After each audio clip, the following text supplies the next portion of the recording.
साथियों, मैं तुल भारत और आज हम जो कक्षा 6 है हमारी उसकी पाठ्य पुस्तक हमारे अतीत सामाजिक विज्ञान के जो इतिहास की पाठ्य पुस्तक है उसका अध्याय 5 राज्य राजा और एक प्राचीन गणराज्य, इसको आज हम कंप्लीट करने जा रहे हैं।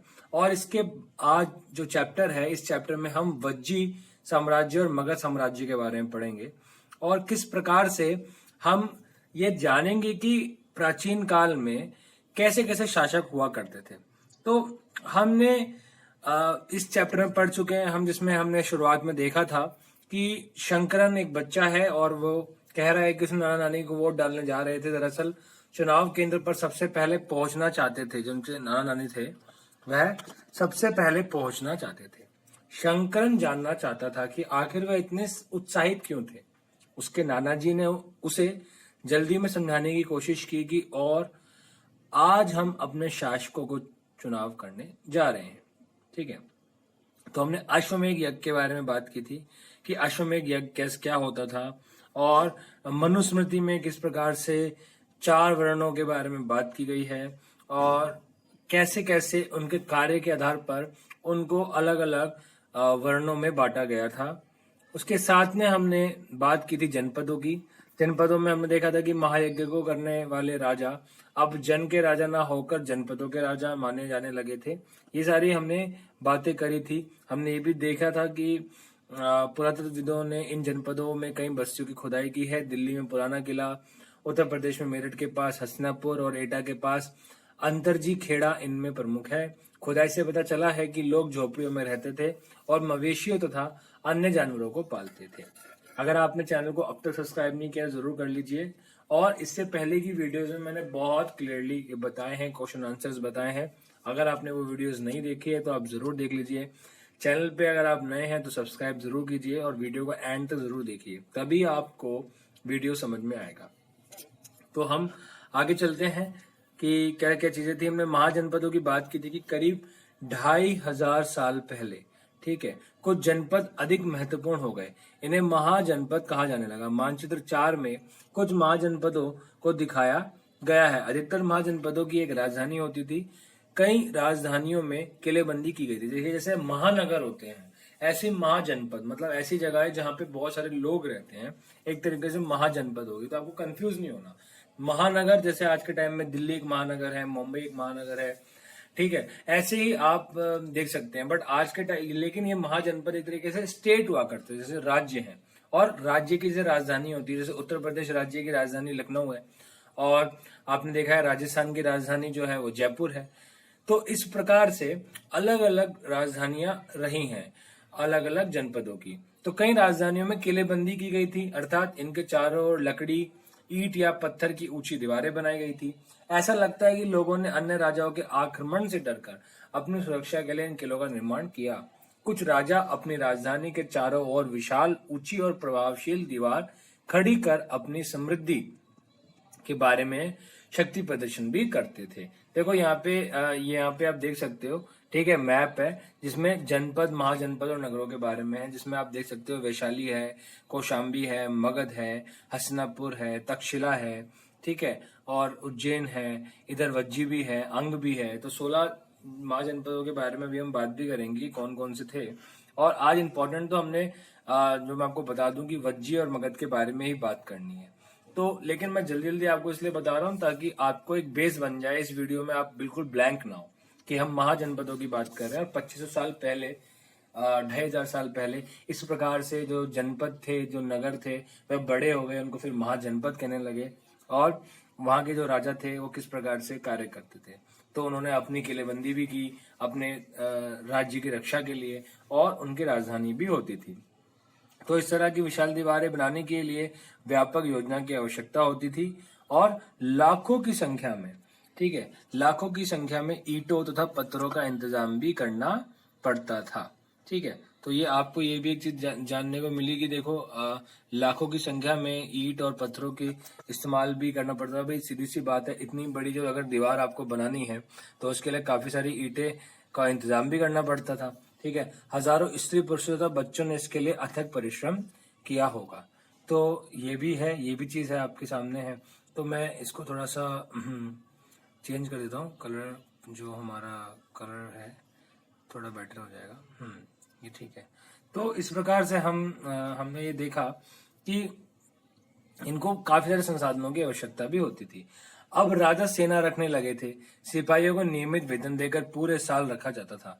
कुछ भुगतान संभवतः आहत सिक्कों, पृष्ठ 84 पर देखेंगे हम, के रूप में होता था। इन सिक्कों में के बारे में हम अध्याय 8 में ही पढ़ेंगे।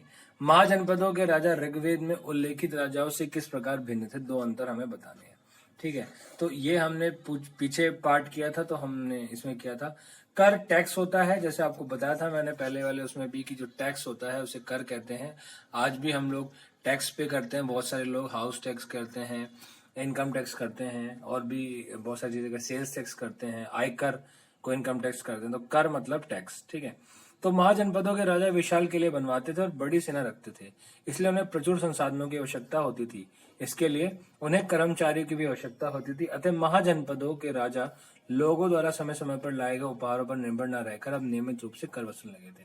भाई इतनी सारी सेना है, इतने सारे संसाधन इकट्ठे करने हैं, तो उनके लिए पैसों की जरूरत तो पड़ेगी ही पड़ेगी।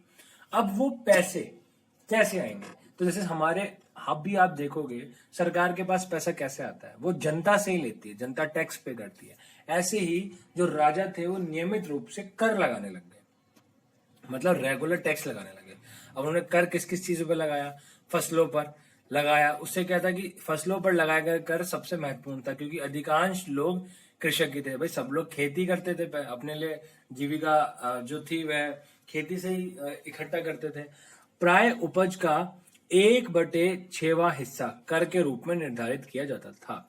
मतलब आपके पास समझ लो कि भैया ये बहुत बड़ा कोई भंडार है किसी चीज का, तो उसको ऐसे बराबर भागों में बांट देते थे, 6, और 6 भागों में 1 2 3 4 5 6, कोई एक भाग, ठीक है, एक भाग जो था वो टैक्स के रूप में उसको देना पड़ता था। ठीक है, टैक्स के रूप में देना पड़ता था, 1/6। ठीक है, भाग, और इसे भाग ही कहा जाता था। ठीक है, इसको भाग कहते थे इस टैक्स को। कारीगरों के रूप के ऊपर भी कर लगाए गए, जो प्राय श्रम के रूप में चुकाए जाते थे। मतलब कारीगर के पास क्या है भाई, वो तो कुछ दे नहीं पाएगा, तो कारीगर क्या करते थे, अपना श्रम देते थे। जैसे कि एक बुनकर, लोहार या सुनार को राजा के लिए महीने में 1 दिन काम करना पड़ता था।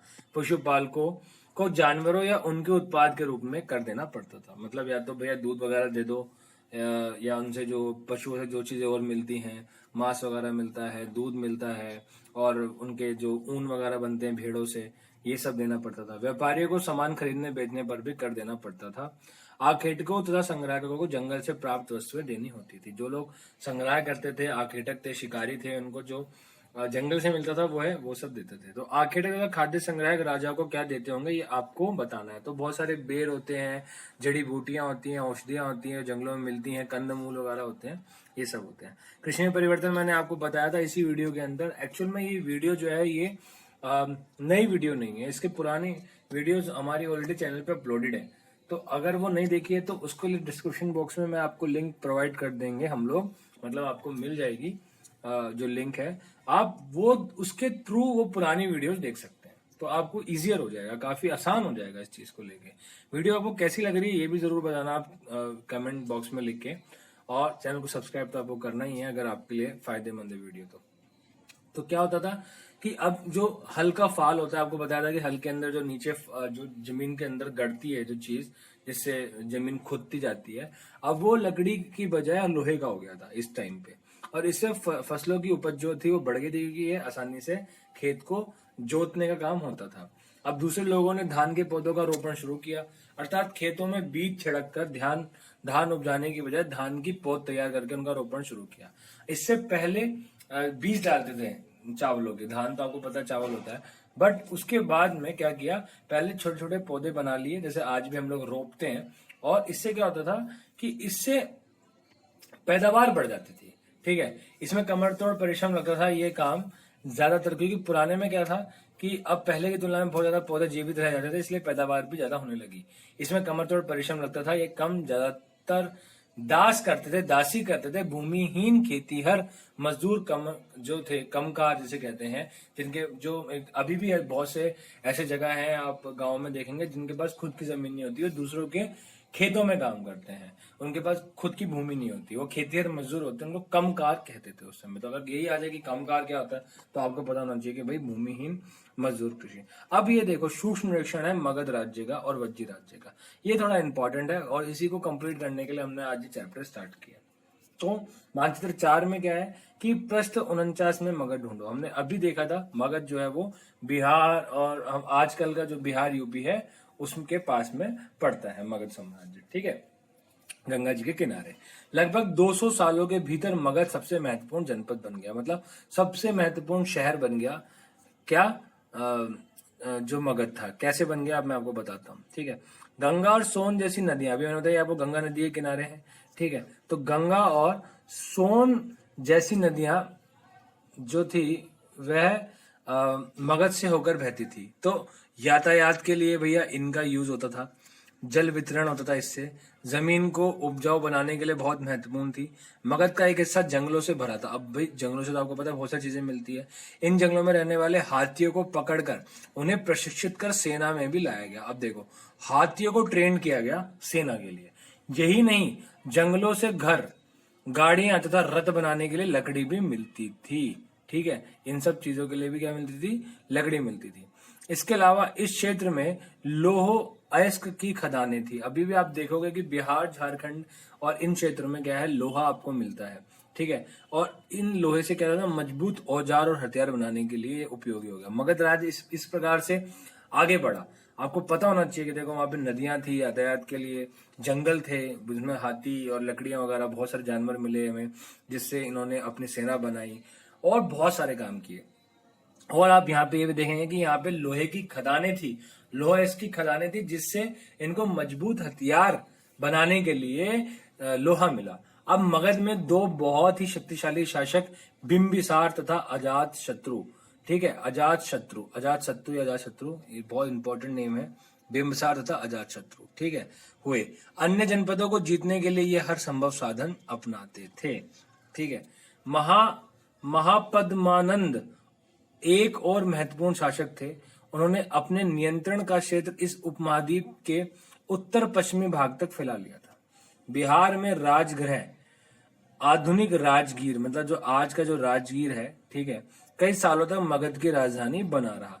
बाद में पाटलिपुत्र, जो आज का पटना, मैंने अभी आपको बताया ना बिहार और उत्तर प्रदेश का क्षेत्र है मगध राज्य में। तो आज का जो राजगीर है या पटना है वो किसी टाइम पे उस समय राजगृह था, ठीक है, बिहार में राजगृह के नाम से था या पाटलिपुत्र के नाम से था, जो कि मगध साम्राज्य की राजधानी हुआ करती थी। 2300 साल से भी पहले की बात है। मैसोडोनिया का राजा सिकंदर, ठीक है, आपने सिकंदर का नाम सुना होगा, विश्व विजय करना चाहता था। पूरी तरह सफल न होने पर भी वह मिस्र और पश्चिम एशिया के कुछ राज्यों को जीतता हुआ भारतीय उपमहाद्वीप, व्यास नदी, ठीक है, पंजाब में आपको पता है व्यास नदी है हमारी, ठीक है, और जो व्यास नदी पंजाब से होते हुए और पाकिस्तान में चली जाती है, किनारे तक पहुंच गया। जब उसने मगध की ओर कूच करना, मतलब आगे बढ़ने की कोशिश की, तो उसके सिपाहियों ने इनकार कर दिया। वह इस बात से भयभीत थे कि भारत के शासकों के पास पैदल रथ और हाथियों की बहुत बड़ी सेना थी। इन सेनाओं और ऋग्वेदों में उल्लेखित सेनाओं के बीच में तुम्हें क्या अंतर दिखता है, ठीक है। तो ये आपको पार्ट पूरा पढ़ना है, पीछे वाली वीडियोस देख के फिर आपको आंसर निकालना है, ठीक है।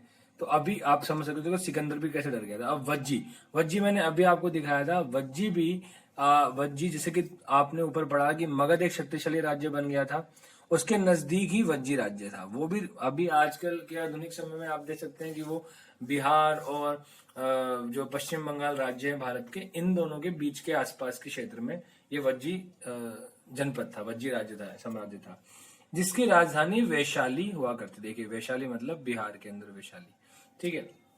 यहाँ एक अलग किस्म की शासन व्यवस्था थी जिसे गण या संघ कहते थे। क्या कहते थे? गण या संघ कहते थे, ठीक है, गण या संघ कहते थे। कहाँ पे? वज्जी में। कहाँ पर?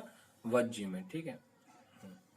गण या संघ में कई शासक होते थे। कभी कभी लोग एक साथ शासन करते थे, जैसे आज लोकतंत्र है ना, बहुत सारे लोग मिलकर करते हैं, ठीक है, ऐसे जिसमें से प्रत्येक व्यक्ति राजा कहलाता था।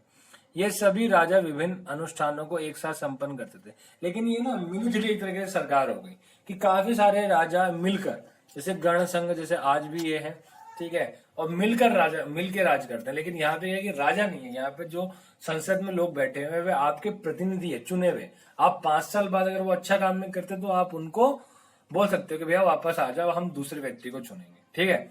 अगर कोई देश के जो भी सरकार बनती है, अगर वो अच्छा काम करती है तो उसको आप आगे दोबारा मौका देंगे, अच्छा काम नहीं करते तो उसको वापस बुला लेंगे। लेकिन यहाँ पे राजा होते थे, तो राजा में तो आपको पता है राजा किस प्रकार से होते हैं, वो वंशानुगत होते हैं, उनके फिर लड़के बनते हैं, बच्चे बनते हैं, इस प्रकार से चीजें चलती थी। तो बहस और वाद विवाद के जरिए तय करते थे कि क्या करना है और किस तरह करना है। शत्रुओं के आक्रमण से निपटने के लिए वे मिलकर चर्चाएं करते थे। स्त्रियां, दास, कमकार इन सभाओं में हिस्सा नहीं ले सकते थे। अब स्त्रियां, दास और कमकार इसमें नहीं लेते हिस्सा। बुद्ध तथा महावीर, जिनके बारे में हम अध्याय 6 में पढ़ेंगे आगे वाले में, दोनों ही गण या संघ से संबंधित थे। बौद्ध साहित्य में संघ के जीवन का बहुत ही सजीव वर्णन मिलता है। तो क्या मतलब, बौद्ध साहित्य में संघ के बारे में अच्छे से बताया गया है। अब देखो, वज्जी संघ का यह वर्णन दिग निकाय से लिया गया है। दिग निकाय एक प्रसिद्ध बौद्ध ग्रंथ है। अब आपको एक चीज और मिल गई कि जो दिग निकाय है वो क्या है। दिग निकाय एक प्रसिद्ध बौद्ध ग्रंथ है, ठीक है। तो आपको ये इंपॉर्टेंट चीज आपको पता लगी कि दिग निकाय जो है वह क्या है, वह एक बौद्ध ग्रंथ है। तो दिग निकाय आपको, आप ये लिख भी सकते हैं कि दिग निकाय, ठीक है। मुझे भी जब जो चीज इंपॉर्टेंट लगती है वो मैं लिख लेता हूँ ताकि वह आप हमेशा याद रखें कि ये एक क्या है, ये प्रसिद्ध बौद्ध ग्रंथ है, ठीक है, प्रसिद्ध बौद्ध ग्रंथ है। और इसमें क्या है, इसमें कई व्याख्यान दिए हैं। और ये करीब कितने साल पहले लिखा गया था, ये 2300 साल पहले लिखा गया था। तो इसमें वज्जी संघ का वर्णन भी दिया गया है, ठीक है, वज्जी का वर्णन दिया गया। वज्जी संघ, संघ अभी बताया था मैंने आपको कि किस प्रकार से संघ का कार्य होता है। अजात शत्रु और वज्जी संघ, अब देखो ये दोनों के बारे में बात है कि ये दोनों क्या थे। साथ में कहता है, अजात शत्रु मैंने अभी बताया आपको, बिंबिसार और अजात शत्रु मगध साम्राज्य के शासक रहे। अजात शत्रु वज्जी संघ पर आक्रमण करना चाहते थे। उन्होंने अपने मंत्री वस्कार को बुद्ध के पास सलाह के लिए भेजा। बुद्ध ने उनसे पूछा कि क्या वज्जी सभाएं नियमित रूप से होती हैं तथा उनमें सभी सदस्य उपस्थित होते हैं। तब जब उन्हें पता चला कि ऐसा होता है, उन्होंने कहा कि वज्जीवासी तब तक उन्नति करते रहेंगे जब तक ये पूर्ण और नियमित सभाएं रहेंगी। आपस में मिलजुल कर काम करते रहेंगे, पारंपरिक नियमों का पालन करेंगे, बड़ों का सम्मान, समर्थन और उनकी बातों पर ध्यान देते रहेंगे। तो बुद्ध ने उनसे पूछा, ठीक है। अब आप ये देखो कि क्या हुआ कि अपने मंत्री को भेजा था। किसने भेजा था? अजात शत्रु ने अपने मंत्री वस्कार को बुद्ध के पास सलाह के लिए भेजा था, गौतम बुद्ध के पास में। और बुद्ध ने क्या बताया कि अगर वज्जी साम्राज्य में का इसी प्रकार से सभाएं नियमित तौर से हो रही हैं, वहां पे लोग मिलकर अपने नियम कानून बना रहे हैं, अपनी एक तरीके से योजना बना रहे हैं कि कैसे आक्रमण से बचा जा सकता है, आक्रमण कर सकते हैं, बड़ों का सम्मान कर रहे हैं, तो ये आगे ऐसे फूलता फलता रहेगा। तो इस प्रकार से क्या हुआ कि वज्जी महिलाओं के साथ जोर जबरदस्ती नहीं करेंगे और उन्हें बंधक नहीं बनाएंगे, मतलब महिलाओं का सम्मान भी करेंगे। शहरों तथा गांवों में चैत्यों का रखरखाव करेंगे, विभिन्न मतावलंबी संतों का सम्मान करेंगे, उनके आने या जाने का कोई रोक नहीं लगाएंगे। वज्जी संघ अन्य महाजनपदों से कैसे भिन्न था, कम से कम आपको 3 अंतर ये बताने हैं, ठीक है। तो कई शक्तिशाली राजा इन संघों को जीतना चाहते थे, इसके बावजूद उनका राज्य अब से लगभग 1500 साल पहले तक चलता रहा। उसके बाद गुप्त शासकों ने गण और संघ पर विजय प्राप्त कर उन्हें अपने राज्य में शामिल कर लिया। हम अध्याय 10 में इसके बारे में पढ़ेंगे, गुप्त शासकों के बारे में, ठीक है। और ये जो बिंबिसार और जो अजात शत्रु हैं, ये मौर्य शासक, ठीक है, चंद्रगुप्त मौर्य के समय की बात है। ये राजा अशोक, मगध साम्राज्य, ये इनसे रिलेटेड है, ठीक है। आगे आप बहुत सारी चीजें पढ़ेंगे कि ये बिंबिसार, अजात शत्रु कौन थे, और अशोक, चंद्रगुप्त मौर्य, मौर्य शासन में ये कैसे महाजनपदों की बात आई। अन्यत्र अपने एटलस में यूनान और एथेंस को आपको ढूंढना है। यूनान और एथेंस कहाँ पे था, आपको अपने एटलस में ढूंढना है। लगभग 2500 साल पहले एथेंस के लोगों ने एक शासन व्यवस्था की स्थापना की, जिसे प्रजातंत्र या गणतंत्र कहते हैं। आपको पता है कि हम लोग भी गणतंत्र में रहते हैं, प्रजातंत्र के अंदर रहते हैं। प्रजातंत्र क्या होता है? प्रजातंत्र वह होता है जहां पे लोगों का शासन होता है ना। लोगों का शासन होता है, लोग शासन करते हैं, अपने जो प्रतिनिधि है अपना जो उसको लोग चुनते हैं, ठीक है। गणतंत्र में डेमोक्रेसी जिसे कहते हैं, ठीक है। हम लोग भी डेमोक्रेसी में रहते हैं। तो आज से 2500 साल पहले की बात है जहां पे एथेंस के अंदर लोगों ने ऐसी शासन व्यवस्था को अपनाया था। यह व्यवस्था लगभग 200 साल तक भी चली, तो मतलब 200 साल तक चली। इसमें 30 साल से ऊपर के उन सभी पुरुषों को पूर्ण नागरिकता प्राप्त थी जो दास नहीं थे, मतलब बट उस समय दास प्रथा थी, तो जो दास नहीं थे उनमें 30 साल से, आज आपको पता है कि आज 18 साल से ऊपर के जो भी लोग हैं वह क्या कर सकते हैं, वोट कर सकते हैं। 18 प्लस जो भी लोग हैं वो वोट डाल सकते हैं। उस समय 30 प्लस जो थे उनको नागरिकता मिलती थी। वहां एक सभा थी जो महत्वपूर्ण विषयों पर निर्णय लेने के लिए साल भर में कम से कम 40 बार बुलाई जाती थी। अब देखो, जैसे यहाँ पे संसद होती है, संसद के सत्र होते हैं, बैठक होती है, ऐसे उस समय उनकी बैठक बुलाते थे और 40 बार कम से कम बुलाते थे। इस सभा में सभी नागरिक भाग ले सकते थे। अब देखो, यहाँ पे सब नागरिक भाग ले सकते थे। शासन के कई पदों पर नियुक्तियां लॉटरी द्वारा की जाती थी। सभी नागरिकों को सेना और नौसेना में अपनी सेवाएं देना होती थी, ठीक है। मतलब सब नागरिकों को सेना में भी भाग लेना होता था और जो नेवी, जो समुद्र की जो सेना होती थी, नौसेना, उसमें भी अपनी सेवाएं देनी पड़ती थी। व्यापारी तथा शिल्पकारों के रूप में एथेंस में रहने और काम करने वाले बहुत से विदेशियों को भी नागरिक अधिकार नहीं मिले थे। अब क्या था, व्यापारी और शिल्पकारों के रूप में एथेंस में रहने वालों को भी, मतलब जो विदेशी थे, काम करने वाले विदेशियों को नहीं मिलता था अधिकार, वहां के नागरिकों को मिलता था जो वहां रहते थे, वहां के लोग थे। एथेंस में खदानों, खेतों, घरों और कार्यशालाओं में काम कर रहे दासों को भी नागरिक अधिकार नहीं मिले थे। क्या एथेंस में वास्तव में जनतंत्र था? अब आपको बताना है कि खेतों में, खदानों में काम करने वालों को अधिकार नहीं था। अब आप समझो कि जो लोग एक तरीके से व्यापारी थे, बड़े शिल्पकार थे, राजा महाराजाओं के साथ रहते थे, उन लोगों को अधिकार था वोट डालने का, मतदान करने का, नागरिक अपने प्रजातंत्र को सशक्त करने का। लेकिन खेतों में काम करने वाले, घरों में काम करने वालों को अधिकार नहीं था। तो क्या सच में वहां पे राजतंत्र था? अब देखो, क्वेश्चन आंसर्स आ गए हैं आपके सामने, और क्वेश्चन आंसर्स आपको पता है, क्वेश्चन आंसर सेपरेट वीडियो के अंदर हमारे जो होते हैं वे सेपरेट वीडियो के अंदर होते हैं, ठीक है। और आपको पता है कि जो एथेंस है, ठीक है, एथेंस जो थी एक तरीके से वो राजधानी थी यूनान की, यूनान, ग्रीस जिसे आप कह सकते हो, ठीक है, आज का ग्रीस, ठीक है, हिंदी में यूनान बोलते हैं उसको। तब की बात बताई जा रही है। तो यहाँ पे चैप्टर ऑलमोस्ट हमारा कंप्लीट हो चुका है। आपको मेरे ख्याल से काफी अच्छा लगा होगा, समझ में आया होगा राजा अश्वमेध क्या है, वर्ण क्या है, एक तरीके से जाति की बात हुई है, जनपद, आपको नगर की बात हुई है, महाजनपद जो बड़े हैं, किलेबंदी जिसमें किले वगैरह होते हैं, किले की तरफ बांध देते हैं शहर को, सेना है, आर्मी, कर, टैक्स, पौधरोपण, पौधे वगैरह लगाना, गण अथवा संघ की बात हुई थी, अभी हमने थोड़ी देर पहले बात की थी, और प्रजातंत्र की बात हुई है। तो ये सारी चीजें मैंने आपको बता दी है। क्वेश्चन आंसर नेक्स्ट वीडियो में किए जाएंगे। आपको वीडियो कैसी लगी जरूर बताइएगा।